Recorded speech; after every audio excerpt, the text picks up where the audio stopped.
everyone, welcome back to the Street of Resistance, a podcast where we talk about national issues through the eyes of people who experience them directly. And in today's episode, we're going to talk about the nationwide conversation, which is the protest of DPR salary increase and the well-known of 70 plus 8 demands. And here with me in the studio today, there are two guests who were physically present in the demonstrate. So first we have Melanie as a student protester and Zaki, a medical volunteer who spent long hours caring for people on the ground. So hi Melanie and hi Zaki, thank you for joining us today. Yes, thank you for having me. I am so happy to be here. Okay, so before we jump into your personal experience, I think we need to help the listeners who might not follow this issue closely. So the protests were triggered by the proposal to increase the salary of the pairs members, and something that many citizens was insensitive because considering current conditions in this country, where fund for education experience efficient funds and also the inflation is rises.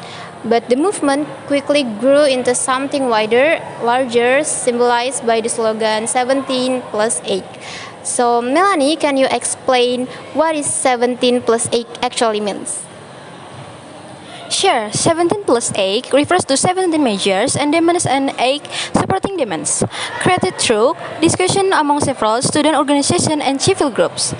The core demands call for things like budget transparency, evaluation of legislative performance, improvement of public service, even a better access to education, and of course, protection of the right to protect. So, it's not just people shouting, there's a structural leads and a clear message. Okay, so basically, 17 plus 8 is a comprehensive demand, not just talk about rejecting the salary rise, right? Exactly, yes. The salary instead is just the trigger. The movement is about priorities. What should a government focus on when people are already struggling?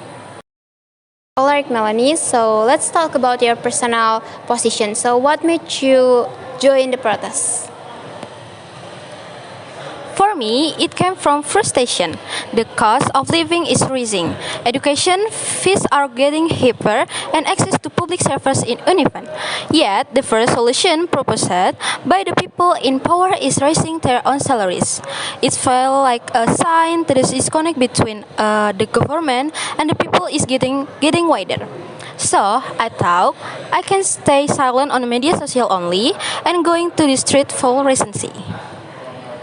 Okay, and how did it feel to be there amongst like 1,000 of people?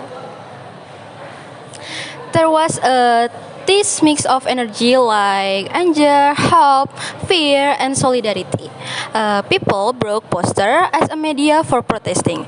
At the point when the crowd grew larger, the police formed lines and the atmosphere got tense. You could feel how quickly things might escalate, but you also feel connected. Like everyone around you wants something better. So that sounds really powerful and such a nice thing to know that there's still 1,000 of people who still fight against the injustice. Okay, now let's shift to Zaki. So you were working as a medical volunteer, right? And how did you end up in that position? I'm part of a medical response team. Whenever there is a major project, we volunteer to support anyone who needs first aid. I saw the news, the crowds going every day, and I thought, okay, they will need help. Okay, so what was the atmosphere like in the medic's perspective? Honestly, it's unpredictable. Sometimes everything is calm and we just hand out water, check on people who are dizzy or dehydrated, and then suddenly we are shooting or see people running and we have to move fast. I treated people with breathing issues from gas, cuts from debris, sprained ankles, even panic attack. Protests about physical and emotional battlegrounds. So yeah, It was pretty tough, but I'm glad that I can help.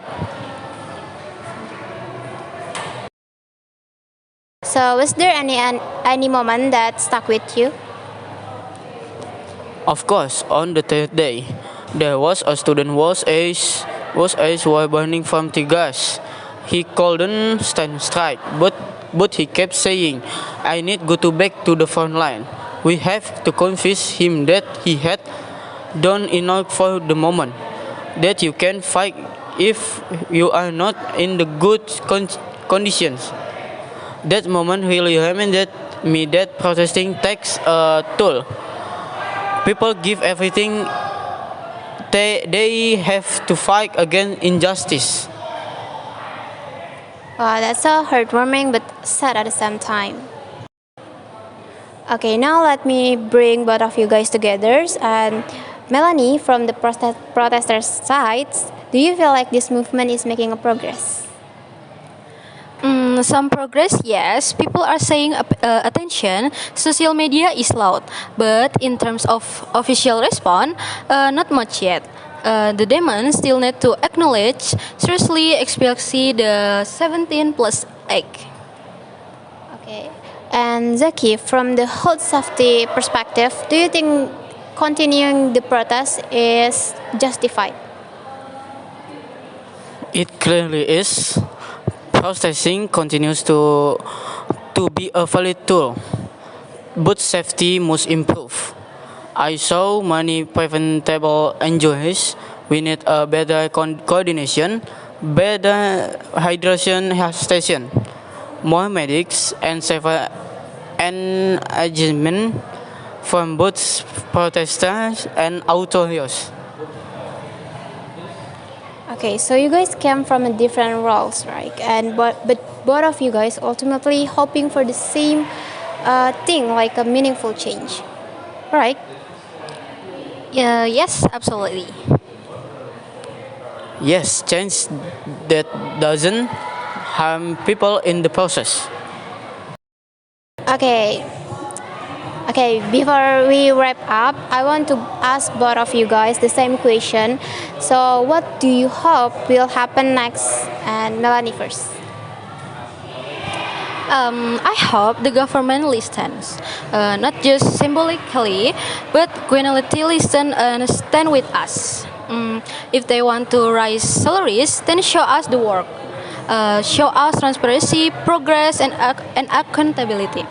And also address the 17 plus 8 because those came from real problems people face every day. And what about you, Zaki? What do you think? My hope is that whatever happens next, dialogue, protest, negotiation, everyone stays safe. I hope the authorities called us their weapon wisely and not attacking people brutally. People suppose and not to raise themselves to make their voice heard. I want structural change, but I also want human conditions through the process. Beautifully said. Thank you for both of you guys sharing your experience so honestly. And to our listeners, thank you for tuning in to the Street of Resistance. And we hope in this episode, we hope this episode helps you guys to understand the protest not only as a headlines, but as a human stories of courage, frustration, and also hopes. And let's pray together for better future of our lovely country, one and only, of course, Indonesia. And hopefully the government will hear our voice and do exactly what they supposed to. And for all of you guys who watch or listen to this podcast, please stay safe and keep protesting, and also keep sharing about all the news about the update and in this current situation. And see you guys in the next episode. Bye bye.